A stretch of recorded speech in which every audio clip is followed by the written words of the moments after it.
हमारे शिमला संसदीय क्षेत्र के जो हमारे वरिष्ठ नेता है हमारी पार्टी के, जो वर्तमान में हमारे मंत्री है, विधायक है और 2022 के जो चुनाव में हमारे कांग्रेस पार्टी के प्रत्याशी रहे, इनके अलावा जो हमारे शिमला संसदीय क्षेत्र से संबंधित हमारे जो पूर्व के हमारे वरिष्ठ हमारे पूर्व विधायक हैं, उन्हें भी आज की बैठक में बुलाया गया है। और इसके अलावा तीनों जिला में जितने हमारे जिला परिषद के चेयरमैन हैं, हमारे शिमला नगर निगम के मेयर हो गए, डिप्टी मेयर हो गए, लगभग कोई 24-25 लोग आज की बैठक में सम्मिलित होंगे। और इससे पूर्व भी हमारी ब्लॉक कांग्रेस कमेटी 17 विधानसभा क्षेत्र के सभी अध्यक्ष, डिस्ट्रिक्ट कांग्रेस कमेटी के हमारे तीनों आपके ऑर्गेनाइजेशन के हमारे अध्यक्ष और शिमला शहर के भी उसमें अध्यक्ष उपस्थित थे। और इसके अलावा भी जो हमारे अग्रणी प्रकोष्ठ है, सभी हमारे प्रकोष्ठों के जिला के अध्यक्ष एक विस्तार से मैं समझता हूँ हमारी बैठकें हुई हैं। और निश्चित रूप में इन सभी बैठकों का एक ही मैं समझता हूँ निश्चय है कि हम अपने आने वाले चुनाव से संबंधित हर संभव मैं समझता हूँ अच्छे तरीके से अपनी तैयारी करें। और जहां आप चुनाव से संबंधित प्रत्याशी की चयन की बात कर रहे हैं, 6 तारीख को हमारी सेंट्रल इलेक्शन कमेटी की बैठक है और मुझे पूर्ण आशा है कि कुछ दिनों के अंदर मैं समझता हूँ 4-5 दिनों के अंदर हमारे को कांग्रेस पार्टी के हमारे सभी, चाहे हमारे शिमला संसदीय क्षेत्र की बात और अन्य हमारे पार्लियामेंट और विधानसभा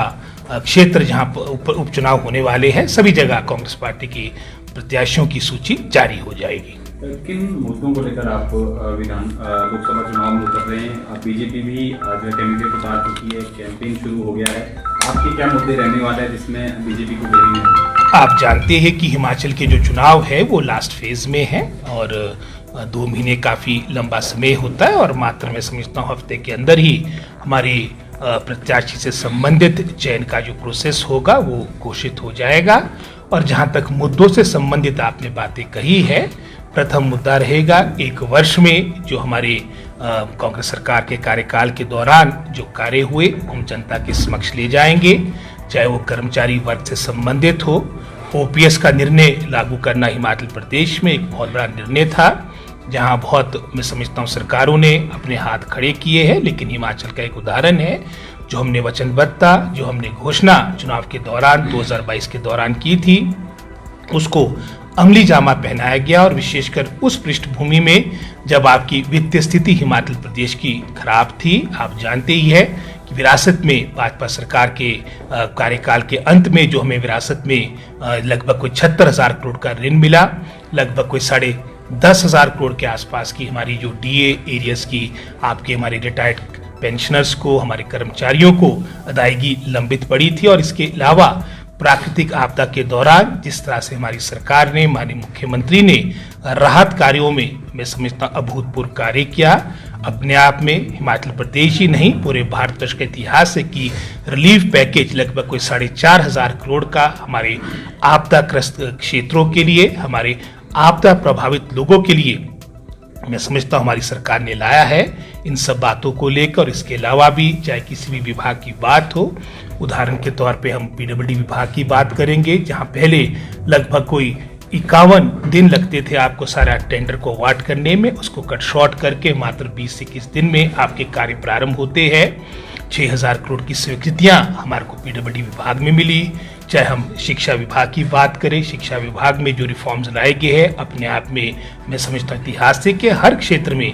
मैं समझता हूँ कांग्रेस सरकार के कार्यकाल के दौरान जो मात्र 1 वर्ष के आसपास की हमारी अवधि हुई है, अगर आप फाइनेंशियल ईयर टू फाइनेंशियल बात करें, और अभी 4 वर्ष अभी आपके बाकी है। और इसके अलावा जो कार्यकाल विशेषकर हमें शिमला संसदीय क्षेत्र की बात करूंगा,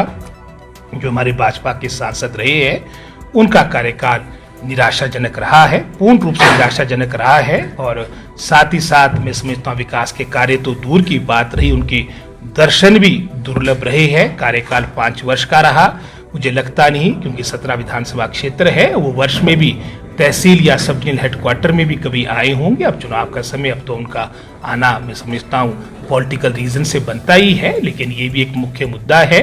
इसके अलावा अगर क्योंकि हमारे क्षेत्र में काफ़ी हमारे सभी कृषि और बागवान से जुड़े हुए लोग हैं, जैसे हमारे अगर मैं ज़िला शिमला की बात करूं और जो साथ लगते क्षेत्र है, हमारे यहाँ पर एक प्रमुख जो एक प्रलोभन चुनाव के दौरान हमारे भाजपा के शीर्ष नेता, चाहे उसमें मोदी जी की बात करें कि उनकी जो घोषणा थी कि हम एप्पल की इंपोर्ट ड्यूटी को 3 गुना बढ़ाएंगे, सेब को विशेष श्रेणी के अंतर्गत लाएंगे, ये सब कहीं पर भी मैं समझता हूँ धरातल पे उतरी नहीं। लेकिन एक समय ऐसा भी आया बीच में जो 50% आपकी इंपोर्ट ड्यूटी थी उसको घटाकर 35% कर दिया गया था, और उसका ही मैं समझता हूँ परिणाम है कि जितना भी हमारा सेब जो हमारे किसानों ने, बागवानों ने कोल्ड स्टोर में रखा था, उनको बहुत ही नुकसान खमियाजा भुगतना पड़ा है। चाहे मैं समझता हूँ सोलन के ज़िले की बात, तो वहाँ पर भी उन्होंने बात कही थी कि यहाँ पर हम टोमेटो पर आधारित प्रोसेसिंग यूनिट लाएंगे, वो भी कुछ नहीं करने में ये अक्षम रहे। आपके हमारा हाथी का मुद्दा भी धरातल पे नहीं उतरा। सभी मैं समझता हूँ पूर्ण रूप से जो इनका कार्यकाल रहा है वो निराशाजनक रहा है। और साथ ही साथ मैं समझता हूँ जिस तरह से हमारी भाजपा भारतीय जनता पार्टी ने सरकार को स्थिर करने का भी जो एक प्रयास किया, ये भी एक प्रमुख मुद्दा इस चुनाव के दौरान होगा। हिमाचल प्रदेश की जनता जनार्दन ने जो अपना आशीर्वाद दे के 2021 उपचुनाव के उपरांत चारों सीटों कांग्रेस पार्टी के पक्ष में देकर अपना एक माहौल प्रदेश के अंदर कांग्रेस पार्टी के पक्ष में तैयार किया था। और उसके उपरांत 2022 में भी जहां मैं समझता हूं मिशन रिपीट की बारंबार बात भारतीय जनता पार्टी के सभी नेता करते थे, क्योंकि जगत प्रकाश नड्डा जी जो राष्ट्रीय अध्यक्ष है भारतीय जनता पार्टी के, उनका प्रतिष्ठा दांव पे लगी थी। लेकिन इसके बावजूद भी कांग्रेस पार्टी को हिमाचल प्रदेश की प्रभु जनता जनार्दन ने, चाहे कांगड़ा जिला की बात हो, चाहे शिमला जिला की बात हो, हर क्षेत्र से अभूतपूर्व समर्थन मिला, अच्छा जनादेश मिला। और मैं समझता हूँ चाहे देश का देख लीजिए आप, नगर निगम शिमला जिसे मिनी हिमाचल भी कहते हैं, यहाँ पर भी 3/4 मेजॉरिटी के साथ नगर निगम में कांग्रेस पार्टी के हमारा मेयर आए, हमारे डिप्टी मेयर का चयन हुआ। और 24 भी मैं समझता हूँ यहाँ पर भी हमारी चाहे पार्लियामेंट्री सीट्स की बात हो, चाहे उपचुनाव 6 जगह मैं समझता होने वाले हैं, यहाँ पर भी कांग्रेस पार्टी की जीत होगी। हमारी जनबल की जीत जैसे चाहे 2021 में, 22 में, 23 में हुई है, जनबल की जीत होगी और धनबल की हार होगी। कर्ज को लेकर बीजेपी कह रही है कि हर महीने अब सरकार 1000 करोड़ रुपए का कर्ज दे रही है, और पहले उनको दोष दिया जाता था कि उन्होंने कर्ज दिया। पहले से 60,000 करोड़ रुपए कर्ज देगी कांग्रेस 5 साल। मैं आपको उदाहरण पहले भी वर्तमान में जो वित्तीय स्थिति उसके बारे में आपसे सारी बातें साझा कर चुका हूँ। लगभग 76,000 करोड़ का ऋण हमारे को विरासत में मिला है। हालांकि डबल इंजन सरकार का मतलब ये था कि हमारी मदद होती, हमारे लिए पैकेज आता है हिमाचल के लिए, जैसे पहले भी कांग्रेस सरकार के कार्यकाल के दौरान, या चाहे हम वाजपेयी जी की बात करें, उनके हम अभी भी धन्यवादी आभारी कि उनके कार्यकाल के दौरान स्पेशल पैकेज हिमाचल प्रदेश को मिला है। लेकिन बात अवश्य 5 वर्ष में डबल इंजन की होती रही। कोई भी मैं समझता हूँ हमारी मदद प्रदेश सरकार ने, और तो और आपदा के दौरान जिस केंद्र सरकार ने हमारी मदद ना की हो, तो इनसे हमने आशा क्या करनी है। और जहां तक मैं समझता हूं कर्ज की बात है, जो कर्ज हम ले रहे हैं नियमों के अनुसार ले रहे हैं और प्रदेश में विकास के लिए ले रहे हैं। सर, एक प्रिंसिपल की नियुक्ति को लेकर काफी चर्चा हो रही है हिमाचल जी, ये मामला मेरे संज्ञान में आया था और मैंने वो जो ऑर्डर्स है उसको विड्रॉ करने के लिए कहा है, और ये मैटर अब चीफ इलेक्शन कमिश्नर के पास जा चुका है।